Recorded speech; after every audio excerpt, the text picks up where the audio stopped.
Hello friends, class 8 से अपना नया चैप्टर स्टार्ट कर रहे हैं। चैप्टर है रैशनल नंबर, चैप्टर 1। इस चैप्टर को स्टार्ट करने से पहले आपको रैशनल नंबर्स क्या होते हैं और इर्रेशनल नंबर्स क्या होते हैं वो बताऊंगा, और इसमें लगने वाली प्रॉपर्टीज कौन कौन सी है वो बताऊंगा। फिर अपनी एक्सरसाइज को स्टार्ट करेंगे, ठीक है। अब सबसे पहले अगर मैंने लिखा है कि what is called as a rational number, ठीक है, कि रैशनल नंबर किसको कहते हैं, तो इसी का ही एक जुड़वा भाई भी है जिसका नाम है इर्रेशनल नंबर। सच बताऊं, ये रैशनल नंबर को पहचानने का तरीका तो मुझे भी नहीं आता, लेकिन इरेशनल पहचानने के सिर्फ तीन ही तरीके होते हैं। अगर वो तीनों तरीके में से कोई तरीका लग जाता है तो भाई नंबर इरेशनल ही होगा। लेकिन अगर तीनों में से कोई भी तरीका नहीं लगा तो पक्की बात है नंबर कैसा हो जाएगा, नंबर हो जाएगा रैशनल। तो चलो मैं बताता हूं। सबसे पहले हम जो बात कर रहे हैं वो बात कर रहे हैं फ्रैक्शनल नंबर की। कहने का मतलब है न्यूमिनेटर होना चाहिए और थोड़ा सा डिनोमिनेटर भी होना चाहिए, ठीक है। अब जैसे मान लीजिए 7, अब 7 में तो डिनोमिनेटर नहीं है ना, तो कोई बात नहीं, इसे 7/1 लिख लीजिए, तो है तो ये रैशनल नंबर, ठीक है। लेकिन पी बाई क्यू की फॉर्म के साथ साथ कुछ और पहचान भी है, चलिए उस पर देखते हैं, ठीक है। अब मैंने आपसे क्या कहा था, मैं आपको इरेशनल पहचानना सिखाऊंगा, क्योंकि उसको पहचानने के तीन ही तरीके होते हैं। तीनों में से कोई भी तरीका लगा दीजिएगा और लग गया तो yes it is an irrational number, और मान लीजिए नहीं लगा तो पक्की बात है कौन सा नंबर है, रैशनल नंबर है। चलो ठीक है, देखो सबसे पहले जिस नंबर को मुझे इरेशनल पहचानना है, ध्यान समझिएगा, जिस नंबर को मुझे इरेशनल पहचानना है उसके डिनोमिनेटर में जीरो होता है। मतलब डिनोमिनेटर में जीरो होना कैसा नंबर होता है, इरेशनल नंबर होता है, ठीक है। तो जब भी आप चेक करो, भाई चेक करो कि 7 रैशनल है, तो भाई चेक कर लो नीचे जीरो नहीं है, सॉरी पहचान नहीं लगी इरेशनल की, तो ये रैशनल नंबर है, ठीक है। दूसरी पहचान देखो इरेशनल की, कि नंबर रूट के अंदर होता है, मतलब अंडर रूट के अंदर होगा तो इरेशनल कहलाएगा, वरना रैशनल होगा। मैंने आपसे बोला चेक करो भाई, √9 एक रैशनल नंबर है क्या इरेशनल नंबर, तो पहचान क्या है कि नंबर रूट के अंदर होना चाहिए। भाई रूट के अंदर तो है, लेकिन ध्यान से देखना कहां है रूट में, ये √9 को तो आप 3 लिख सकते हो, तो इसका मतलब इस 3 पर तो कोई रूट नहीं है, तो सॉरी ये इरेशनल नहीं है, ये है रैशनल। तो ये भी ध्यान रखना है कि अंडर रूट जरूर लग रहा है, लेकिन ऐसा तो नहीं है कि कहीं वो डायरेक्टली परफेक्ट स्क्वायर हो और रूट गायब भी हो जाए उसका। और देखो एग्जाम्पल √19, अब आप इसका स्क्वायर नहीं, अब आप इसका रूट नहीं हटा सकते, तो पक्की बात है कैसा नंबर है, इरेशनल। एक और देखो √16, हाँ भाई बिल्कुल रूट हट जाएगा, क्यों, √16 कितना होता है, 4 होता है, इसका मतलब क्या हुआ, √16 कैसा नंबर है, रैशनल। तो दो पहचान हो गई। पहली पहचान ये कि डिनोमिनेटर में जीरो है, तो है, होल पे अंडर रूट है और वो रूट किसी भी तरीके से हट भी नहीं सकता, इसका मतलब इरेशनल है। और तीसरी पहचान जो सबसे इंपॉर्टेंट है, अगर मैंने 7/2 को डिवाइड किया, ठीक है, ध्यान से देखना, तो 2 3 6, नीचे बैलेंस में 1 आ गया माइनस करके, डॉट लगा के 0, 2 5 10, क्या ये नंबर एग्जैक्टली डिवाइड हो गया, तो आप कहोगे हाँ सर पूरा डिवाइड हो गया। तो अगर ये पूरा डिवाइड हो जाता है तो इसका मतलब है कि ये नंबर कैसा है, रैशनल। लेकिन अगर ऐसा होता आंसर हमारा, देखो आंसर ऐसा आ रहा होता 3.52167 dot dot dot dot dot dot dot चलता चला जा रहा है, मतलब कट ही नहीं रहा पूरा और चलता चला जा रहा, तो ऐसे नंबर को बोलते हैं नॉन टर्मिनेटिंग डेसिमल्स। और जो नॉन टर्मिनेटिंग डेसिमल्स होते हैं वो इरेशनल होते हैं। लेकिन ये नॉन टर्मिनेटिंग भी दो तरीके के होते हैं, ध्यान से समझना। एक तो नॉन टर्मिनेटिंग ऐसा है जो ऐसे बनेगा, मतलब 3.5126291 डॉट डॉट डॉट चलता चला जाएगा, तो ये कैसा है तो नॉन टर्मिनेटिंग क्योंकि कटा ही नहीं, लेकिन ये कैसा है, नॉन टर्मिनेटिंग नॉन रिपीटिंग। तो फिर ये नॉन टर्मिनेटिंग रिपीटिंग भी होता है क्या, बिल्कुल होता है। देखो कैसे, अगर इसका आंसर कैसे आता, 3.51515151 डॉट डॉट डॉट डॉट इस तरह से, मतलब देखो नंबर रिपीट हो रहा है बार बार, कट तो ये भी पूरा नहीं रहा है, तो ये भी नॉन टर्मिनेटिंग, लेकिन कैसा है, रिपीटिंग। तो नॉन टर्मिनेटिंग रिपीटिंग डेसिमल कैसे होते हैं, रैशनल, जबकि नॉन टर्मिनेटिंग नॉन रिपीटिंग होते हैं इरेशनल। तो ये पहचान थी रैशनल और इरेशनल पहचानने की। फिर से एक बार और बता रहा हूं, अगर किसी फ्रैक्शन के डिनोमिनेटर में जीरो है तो वो इर्रेशनल है। किसी नंबर पे रूट लगा हुआ है और वो रूट हट नहीं सकता किसी भी तरीके से, तो वो इर्रेशनल है। तीसरी पहचान, अगर आप दो नंबरों को डिवाइड कर रहे हो और डिवाइड करके टर्म कटे नहीं, ठीक है, और कटे कैसे नहीं कि वो चलता चला जाए, तो इर्रेशनल है। तो ये तीन टोटल पहचान थी जिससे आप इर्रेशनल पहचानते हो। तो जब भी कोई नंबर आपको दिया हो तो क्या करो, ये तीनों पहचान लगा लो। तीनों में से अगर कोई भी पहचान लग गई तो भाई इर्रेशनल है, वरना नंबर क्या है, रैशनल। चलो देखते हैं। मैंने आपको कहा बताओ भाई 6/4 हमारे पास रैशनल है या इर्रेशनल, तो रैशनल मत पहचानो, इर्रेशनल की तीन पहचान लगा लो। डिनोमिनेटर में जीरो है क्या, भाई जीरो तो नहीं है, तो पहली पहचान गई। होल पे रूट लग रहा है क्या, नहीं जी होल पे रूट नहीं लग रहा, चलो दूसरी भी गई। डिवाइड करके देख लेते हैं, पहले तो काट ही लेते हैं। 2 to the 4, 2 3 6, 3/2, चलो डिवाइड करो फटाफट से। 2 1 2, 1 आ गया बैलेंस में, डॉट 0 2 5 10। ओके, ये तो कट गया पूरा पूरा, तो ये तो टर्मिनेटिंग नंबर है। अगर ये नॉन टर्मिनेटिंग होता मतलब कटता नहीं, ठीक है, तो कहलाता है इरेशनल। भाई ये तो कट गया, तो तीसरी पहचान भी नहीं लगी, तो ऑब्वियस सी बात है आपका जो नंबर 6/4 था वो एक रैशनल नंबर था। तो ये पहचान था रैशनल और इरेशनल पहचानने की। अब इसमें तीन प्रॉपर्टीज हैं, कम्यूटेटिव प्रॉपर्टी, एसोसिएटिव प्रॉपर्टी और डिस्ट्रीब्यूटिव प्रॉपर्टी। कैसे यूज करते हैं अब वो पढ़ते हैं। चलिए सबसे पहले आपको कम्यूटेटिव प्रॉपर्टी के बारे में बताते हैं।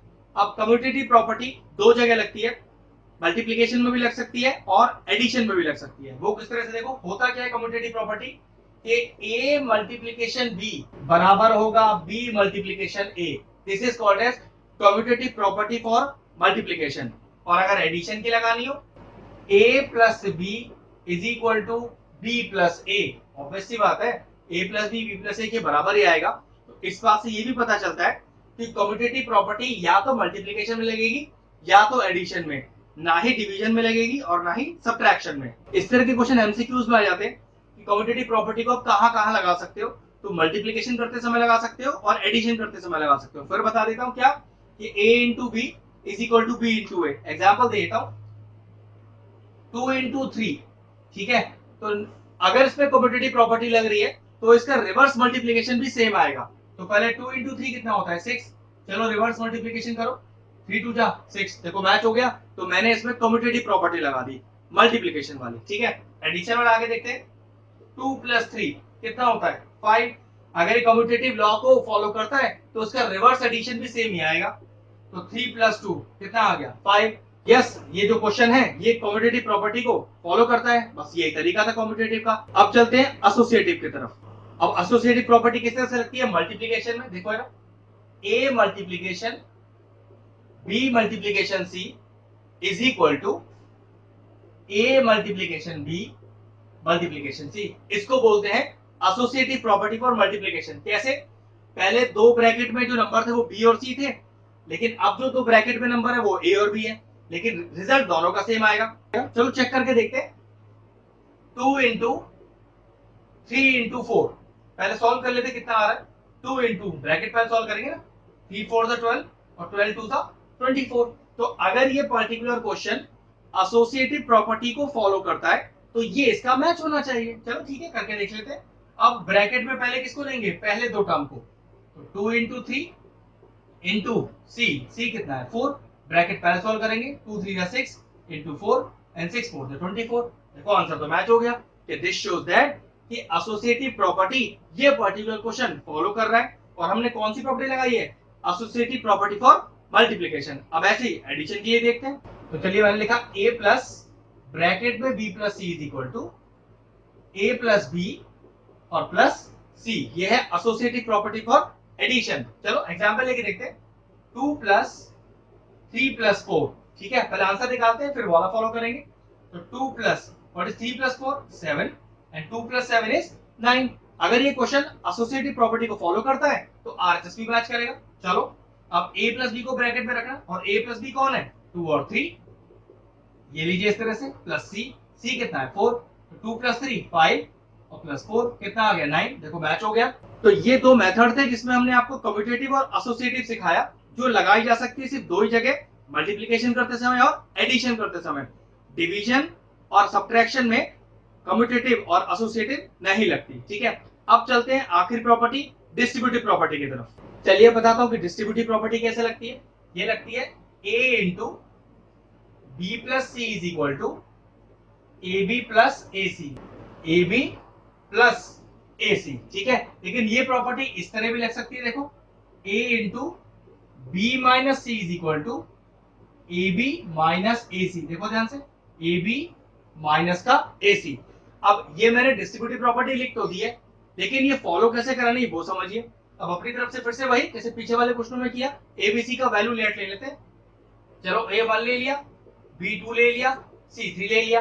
अगर ये पर्टिकुलर क्वेश्चन मेरी प्रॉपर्टी सही है, अगर ये क्वेश्चन फॉलो कर रहा है डिस्ट्रीब्यूटिव प्रॉपर्टी को, तो मेरा एलएचएस आरएचएस मैच करेगा। चलो डालते हैं, A में डाला 1, फिर इनटू, फिर B प्लस C, तो 2 प्लस 3 कितना आ गया, 1 into 2 plus 3 is 5, answer is 5। चलो यहां डालते हैं हम जरा, तो A इंटू बी मतलब 1 into 2 plus A into C, तो 1 into 3, 2 plus 3 that is equal to 5। Match हो गया। इसका मतलब ये हुआ डिस्ट्रीब्यूटिव प्रॉपर्टी का ये जो मैंने एक्सप्रेशन लिखा है ये बिल्कुल करेक्ट है। चलिए उस तरफ देख लेते हैं। क्वेश्चन में वैल्यूज यही रखते हैं एबीसी की। ठीक है, तो 1 इंटू 2 माइनस का 3, 1 इंटू 2 माइनस 3 माइनस 1, कितना आया -1। उधर चेक करते हैं, तो 1 इंटू 2 माइनस 1 इंटू 3, 1 2 जा 2, 1 3 जा 3, आंसर इज अगेन -1। इसका मतलब ये हुआ कि डिस्ट्रीब्यूटिव प्रॉपर्टी ऐसे भी लिखी जा सकती है और ऐसे भी लिखी जा सकती है। अब क्वेश्चन में ये तीनों प्रॉपर्टीज कैसे यूज होंगी, ऐसा नहीं आएगा कि डिस्ट्रीब्यूटिव प्रॉपर्टी लगा दो। क्वेश्चन ऐसे आएगा कि आपको एक क्वेश्चन दिया है, कह रखा होगा कि यूजिंग सुटेबल प्रॉपर्टी सॉल्व। अब आपको खुद पहचानना है कि उसमें प्रॉपर्टी कौन सी लग रही है। ध्यान रखना, इनटू के साथ प्लस, इनटू के साथ माइनस, तो ये हमेशा आपकी डिस्ट्रीब्यूटिव प्रॉपर्टी है। अब एक्सरसाइज लेते हैं अपनी 1.1 और आपको क्वेश्चन करके दिखाते हैं यूजिंग दिस प्रॉपर्टी। चलिए एक्सरसाइज 1.1 का क्वेश्चन नंबर 1 का फर्स्ट पार्ट मैंने लिख दिया है। क्वेश्चन किस तरह से लिखा हुआ है वो मैं पढ़ देता हूँ। क्वेश्चन लिखा है कि using appropriate properties find the value of. ठीक है, तो वैल्यू निकालनी है। अब जरा ध्यान से देखो, दो नंबरों के बीच जब मल्टीप्लीकेशन होता है या डिवीजन होता है तो उन दोनों डिजिट को एक माना जाता है। देखो ये भी एक है हमारे लिए, मतलब ये पूरा एक ब्रैकेट है, ये पूरा एक ब्रैकेट है। बॉडमास का नियम सुना है ना भाई, डिवीजन तो कुछ दिख ही नहीं रहा, तो उसके बाद हमें क्या करना होता है, मल्टीप्लीकेशन। तो जब मल्टीप्लीकेशन हो तो उसके बाजू की दो टर्म्स को एक ब्रैकेट में रख लो, फिर देखो मल्टीप्लीकेशन है, दोनों बाजू के टर्म ब्रैकेट में रख लो, इसको अलग करो। अब इस क्वेश्चन को आपको प्रॉपर्टी लगा के सॉल्व करना है। चलो ध्यान से देखो कौन सी लगने वाली है। क्या दोनों ब्रैकेट में ऐसा कोई फ्रैक्शन है जो कॉमन दिखाई दे रहा है? जरा ध्यान से देखना, 3/5 और 3/5, बिल्कुल। जरा बाहर निकाल लो 3/5 को, जिसको आप बोलते हो कॉमन। अब पहले ब्रैकेट में जो बच गया सारा लिख दो, दूसरे ब्रैकेट में जो बच गया सारा लिख दो। ध्यान से देखो, तो इस ब्रैकेट में ये वाला टर्म तो बाहर है, क्या बचा, माइनस का 2/3। अब ये ब्रैकेट तो पूरा फिनिश। अब इस ब्रैकेट का नंबर है, ये 3/5 तो बाहर है, लेकिन 1/6, ध्यान रखना ये माइनस भी लिखना पड़ेगा आपको, माइनस का 1/6 और प्लस में क्या आ गया 5/2। अब जरा ध्यान से देखना, ये है मल्टीप्लिकेशन और यहाँ है सब्ट्रैक्शन, तो कौन सी प्रॉपर्टी लग गई। मैंने क्या बताया था कि जब इनटू और माइनस हो, इनटू और प्लस हो, तो प्रॉपर्टी कौन सी होती है, डिस्ट्रीब्यूटिव प्रॉपर्टी, जो हमने तीसरी नंबर पे सीखी थी। ठीक है, तो सिर्फ डाल के लिख देते हैं यूजिंग डिस्ट्रीब्यूटिव प्रॉपर्टी। ठीक है, ध्यान रखिएगा, क्योंकि यहाँ पर इनटू के साथ माइनस हो, इनटू के साथ प्लस हो, तो डिस्ट्रीब्यूटिव प्रॉपर्टी। ठीक है, अब देखो क्या करते हैं, ब्रैकेट के अंदर एलसीएम ले लेते हैं। तो 3/5 एज इट इज बाहर छोड़ दो। ठीक है, एलसीएम कितना आएगा 3 और 6 का, 6 ही आएगा। चलो मैं करके भी दिखा देता हूँ एक बार। 3 1 जा 3, 3 2 जा 6 और फिर 2 1 जा 2, तो देखो कितना आ गया एलसीएम 6 आ गया। अब 3 2 जा 6 इनटू ऊपर वाला नंबर माइनस 6 1 जा 6 इनटू ऊपर वाला नंबर। ठीक है, प्लस का 5/2 एज इट इज, इसका अभी कुछ नहीं करना। अब सॉल्व करते हैं इसको। 3/5 बाहर ही है, तो 2 2 जा 4, लेकिन माइनस का तो -4 और 1 1 जा 1 और अपॉन 6 प्लस का 5/2। अब ये कितना हो गया, -4 -1 दैट इज इक्वल टू -5, तो कितना हो गया -5/6 प्लस का 5/2। अब जरा ध्यान से देखना, ये 5 से ये 5 चला गया, कितना आ गया आंसर, माइनस का 3/6 प्लस का 5/2। देखो फिर कैंसिल आउट हो रहा है, 3 1 जा 3, 3 2 जा 6, कितना बचा अपने पास, माइनस का 1/2 प्लस का 5/2। जब दो टर्म फ्रैक्शन में हो, बीच में प्लस हो या माइनस हो, तो हम ले सकते हैं एलसीएम। देखो यहाँ भी तो यही किया था, दो नंबर फ्रैक्शन में है और बीच में माइनस है तो मैंने एलसीएम में लिया था। ऐसे देखो ये भी दो नंबर फ्रैक्शन में है और बीच में प्लस है तो एलसीएम लिया जाएगा। लेकिन देखो बेस तो सेम है, बेस सेम है तो डायरेक्टली एलसीएम तो 2 ही आ जाएगा। और जब बेस सेम होते हैं तो ऊपर का न्यूमरेटर हमेशा एज इट इज लिख दिया जाता है, ठीक है, यही फायदा है बेस सेम होने का। तो -1 + 5 इज +4/2, फिर कैंसिल हो गया। तो what is the final answer? The final answer is 2। Logic सिर्फ यहाँ ये था कि प्रॉपर्टी कौन सी लग रही है वो पहचानना है और आपको फिर प्रॉपरली एलसीएम लेना आना चाहिए। एलसीएम करना आता है तो बस फिर तो धीरे धीरे आप सॉल्व करते जाइए, आपका आंसर आ जाएगा। हम नेक्स्ट क्वेश्चन करते हैं। चलिए इसका सेकंड पार्ट लिख दिया है। फिर देखो इंटू लग रहा है, उससे बाजू के दोनों टर्म्स पर ब्रैकेट लगा लीजिए, फिर इंटू लग रहा है, उनके दोनों बाजू के टर्म्स पर ब्रैकेट लगा लीजिए, फिर इंटू लग रहा है, फिर उन दोनों बाजू के टर्म्स को ब्रैकेट लगा लीजिए। मतलब जब मल्टीप्लाई हो तो उसके दोनों आसपास के टर्म में ब्रैकेट लग जाएगा, ऐसे यहां पर और ऐसे यहां पर, ठीक है। अब ये आपका ब्रैकेट रहा। तो अब देखने वाला चीज इसमें ये है कि ब्रैकेट तो अपने पास 3 आ गए, ठीक है, हम एक बार में 2 ही ब्रैकेट सॉल्व कर सकते हैं। तो ध्यान रखना किसी दो पर्टिकुलर ब्रैकेट में एक फ्रैक्शन जरूर कॉमन आ रहा होगा। चेक करके देख लेते हैं। देखो जरा ध्यान से, यहाँ लिखा है 2/5 और देखना यहाँ भी क्या लिखा है 2/5। इस फ्रैक्शन की कॉमन आने की बात कर रहा था मैं, ठीक है। तो चलो इन दोनों में से क्या बाहर निकालते हैं, 2/5 निकालते हैं। अब इस ब्रैकेट में क्या बच गया, माइनस का 3/7 बच गया, ठीक है। और इसमें क्या बच गया, ध्यान रखना है, साइन को भी ध्यान रखना है, प्लस 1/14 और माइनस जो जैसा लिखा हुआ है बचा हुआ उसे एज इट इज लिख दो, बाद में सॉल्व करेंगे। और प्रॉपर्टी कौन सी लगाई, देखो अगर यहाँ कोई साइन नहीं है तो कौन सा साइन है, इनटू, इनटू और प्लस। तो ऑब्वियसली बात है इनटू और प्लस कहाँ लिखता है, डिस्ट्रीब्यूटिव प्रॉपर्टी में। तो यूजिंग डिस्ट्रीब्यूटिव प्रॉपर्टी लिख दीजिएगा यहाँ पर, ठीक है। बात समझ में आया। और अगर डिस्ट्रीब्यूटिव का फॉर्म भी लिखना है तो कैसे किया, ए इंटू बी प्लस इंटू, ये बी कुछ भी हो सकता है, इससे कोई मतलब नहीं है, बीच का साइन क्या है, प्लस का है ना, तो ये हो गया ए बी प्लस ए सी। चाहो तो लिख के भी दिखा दो, वरना अगर नाम भी लिख दोगे तब भी बात बन जाएगा, ठीक है। अब सॉल्व करते हैं इसको। तो 2/5 ब्रैकेट, अब 7 और 14 का एलसीएम निकालते हैं। क्या बताया था देखो मैंने, जब दो नंबर फ्रैक्शन में हो, बीच में प्लस हो या माइनस हो तो एलसीएम लिया जा सकता है। तो 7 और 14 का एलसीएम निकाल के दिखा रहे हैं। 7 × 7, 7 × 14, 2 1 2, 7 2 कितना आ गया, 14 आ गया एलसीएम। तो कैसे करेंगे, 7 2 14 इंटू ऊपर वाला नंबर प्लस 14 1 14 और इंटू ऊपर वाला नंबर माइनस का। देखो ये भी सॉल्व हो रहा है, 3 1 3, 3 2 6, ऊपर से ऊपर को मल्टीप्लाई कर दो, नीचे से नीचे को मल्टीप्लाई कर दो। मतलब न्यूमरेटर से न्यूमरेटर मल्टीप्लाई होता है, डिनोमिनेटर से डिनोमिनेटर मल्टीप्लाई होता है। तो कितना आ गया 1/4। चलिए ये सॉल्व करते हैं।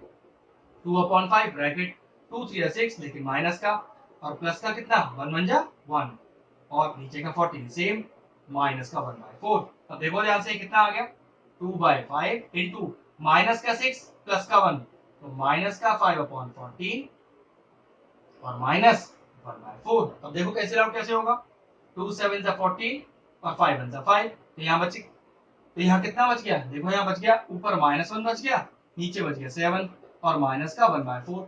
फिर देखना दो फ्रैक्शनल नंबर है और बीच में माइनस लग रहा है, फिर एलसीएम ले लीजिए। तो 7 और 4 का एलसीएम कितना आएगा, 28 आएगा। आपको ऐसे निकालना आता है, निकाल के देख लो, 28 ही आ रहा होगा। तो देखो 7 4 28 इंटू ऊपर वाला नंबर माइनस 4 7 28 इंटू ऊपर वाला नंबर।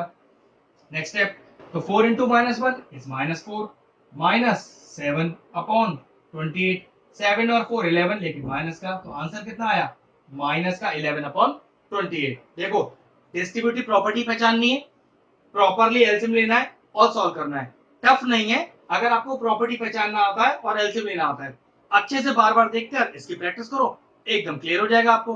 फिर भी आपको क्लियर नहीं हो तो आप मुझे व्हाट्सएप कर सकते हो, उसकी इंफॉर्मेशन आपको वीडियो क्लास में मिल जाएगी। आपको जो भी क्वेरी होगा मुझे भेज देना, मैं आपको प्रॉपरली फिर समझा दूंगा। अब क्वेश्चन नंबर 2 स्टार्ट करने से पहले मुझे आपको क्या सिखाना है, एडिटिव इनवर्स। बहुत आसान चीज है, एड का उल्टा, भाई एडिटिव इनवर्स, इनवर्स का मतलब क्या होता है, उल्टा। तो एडिशन का उल्टा कौन होता है, ऑब्वियस सी बात है सब्ट्रैक्शन। तो मैं आपसे कहूं कि भाई 2 का एडिटिव इनवर्स लिख दो, तो कुछ नहीं करना, एक माइनस लगा दो, आंसर कितना आ गया -2, खत्म, आ गया एडिटिव इनवर्स। और बताता हूं भाई 1/2 का एडिटिव इनवर्स कर दो, जैसा भी नंबर आपको दिया है उसमें एक माइनस लगा दीजिए, ये लीजिए आंसर कितना आ गया -8। लेकिन सोचो क्वेश्चन ही ऐसा होता माइनस का 7/2 और इसका एडिटिव इनवर्स करना है तो कोई दिक्कत नहीं है, आपको एक माइनस तो लगाना ही पड़ेगा। एक माइनस पहले से ही दिया हुआ है तो माइनस माइनस प्लस, तो भाई -7/2 का एडिटिव इनवर्स कितना हो जाएगा? 7/2 हो जाएगा। बस ये छोटी सी बात थी। अब अपने क्वेश्चन नंबर सेकंड करते हैं। चलिए क्वेश्चन 2 के सारे पार्ट लिख दिए मैंने, बहुत आसान सा चीज है। 2/8 का एडिटिव इनवर्स क्या होगा? तो लिखना पड़ेगा एडिटिव इनवर्स ऑफ 2/8। ऊपर पूरा स्टेटमेंट डालिएगा तभी आंसर लिखना, ठीक है? तो मैं डायरेक्ट आंसर लिख रहा हूँ। मैंने क्या बोला था? जो भी आपको डिजिट दिया हो, जो भी आपको फ्रैक्शन दिया हो, जो भी आपको नंबर दिया हो, जिसका एडिटिव इनवर्स निकालना हो तो कुछ मत कीजिए, एक माइनस इंसर्ट कर दीजिए। चलिए माइनस इंसर्ट कीजिए, कितना आ गया? Answer is -2/8। कैंसिल आउट हो सकता है भाई, देखो 2 1 2 2 4 8, तो ठीक है कैंसिल आउट कर दो। आपको ऐसा लग रहा है कि सर सिर्फ एडिटिव इनवर्स निकालना और पीछे से आंसर मैच नहीं हो रहा, तो मत कैंसिल आउट करना, आंसर -2/8 पे छोड़ देना, आपकी चॉइस है, ठीक है? लेकिन आपका काम सिर्फ एक माइनस को इंसर्ट करना है। नेक्स्ट क्वेश्चन देखो। अब यहाँ माइनस पहले से इंसर्ट है, लेकिन मैंने क्या कहा था? आपको अपनी तरफ से एक माइनस को इसमें लगाना ही पड़ेगा। ये बाहर लगा दिया, माइनस माइनस कितना हो गया? Plus. Final answer is what? 5/9, खत्म हो गया।